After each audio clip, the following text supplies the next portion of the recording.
මම මේ ඊයේ බණට යනකොට කොල්ලයි මායි දෙන්න අහගෙන යනවා වෙලන් දැන්නීමක් කියනවා. ආයි එකක් යමුනවා ගෑනු උඹ මරන්න වැඩක් නෙමේ කියලා කොල්ලා කිව්වා.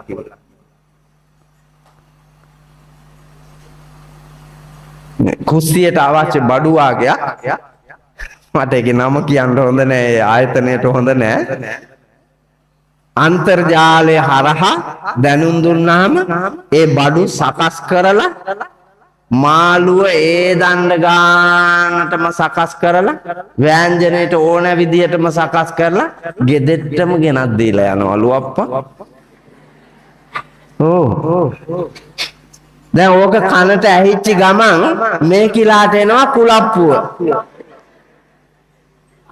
ඇයි අතේ ගා ගන්න නැතුව ඇඟේ ගා ගන්න නැතුව ලේසියට පහසුවට සුකුමාල විදියට මේක හදා ගන්න පුළුවන් නේ කියන හැඟීමක් ඇවිල්ලා ගැව්වා .lk කියලා ගැහුවා. එතකොටම මාළුත් දාගෙන ක්‍රීන් ගාලා ප්‍රේමවන්තයා වාගේ ආවා.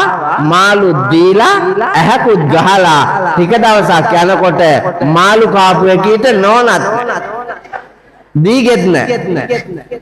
ඔව් චූම් පාන්ලා එක කී දෙනෙක් ගියාද අප්පා? ඔව් පාන් සමග චූන්. පාන් සමග චූන්. ගෑනු ගියා. චූම්පාන් එක. ඒ විතරක් නෙමෙයි අර ඩීසල් පොලිමේ පෙට්‍රල් පොලිමේ මම බණ ඉවරලා යනකොට රෑ 12යි 1යි 2යි වෙලාව මේන් ගෑනු පොලිමේ නයිටි ඇඳගෙන ඇවිල්ලා. ඇයි පෙට්‍රල් නැතුව බැලුව අප්පා? ඒ තරම් දුවනවා ඉන්ජිම ඒ තරම් දුවනවා. පෙට්‍රල් නැතුව බෑ. ඒ කාලේ හාමුදුරනේ ළමයි පයින් ඉස්කෝලේ ගියා.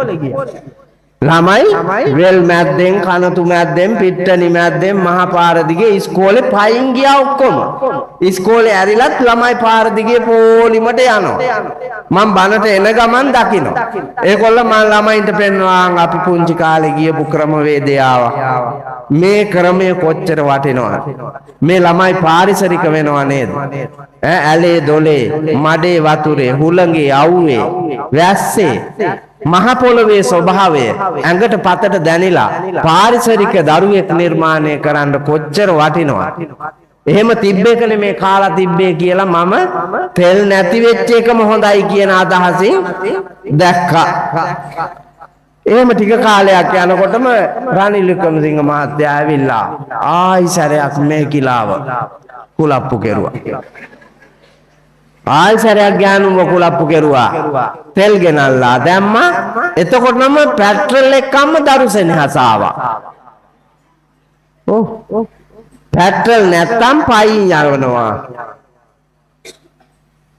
පයින් යනකොටනේ අම්මා යන්න ඕන.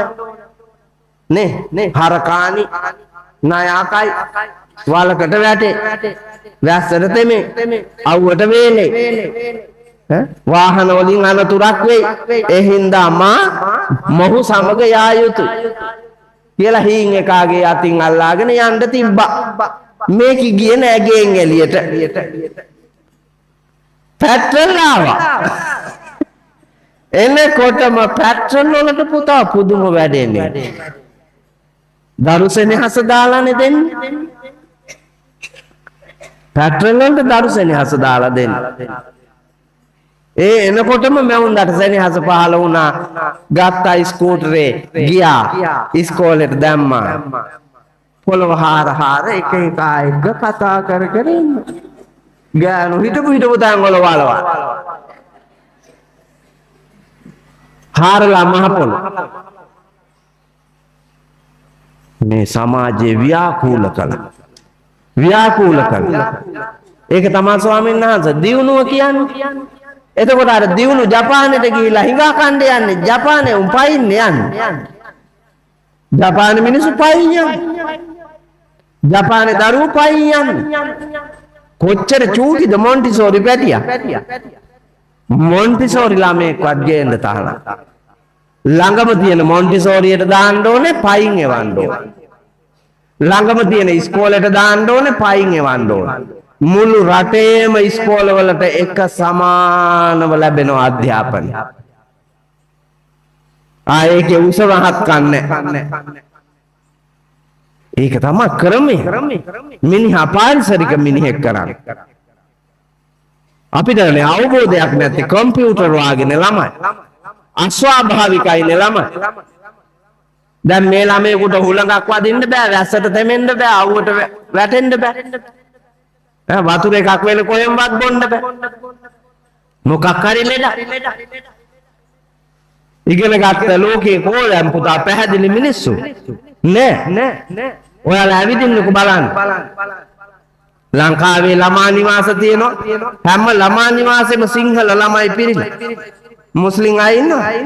නෑ. දෙමළ ළමයි ඉන්නවද? නෑ. මහලු නිවාස වලට යන්න. මහලු නිවාස වල ඉන්නේ සිංහල අම්මලයි සිංහල තාත්තලා. මුස්ලිම් එක්කෙනෙක්වත් නෑ. කවුද සුද්ධ බෞද්ධ? කවුද සුද්ධ බෞද්ධ? ගෙදර බුදුන් අම්මාව මහලු නිවාසයට නොදා. ගෙදර බුදුන් තාත්තාව මහලු නිවාසයට නොදා. වදාපු දරු පැටියාව හදාපු දරු පැටියාව විසිකන්නේ නැතුව මානව දයාවෙන් ඇති දැඩි කරන හදන වදන සත්පුරුෂ ගුණ ඇත්තෝ නෙමෙයිද බෞද්ධ?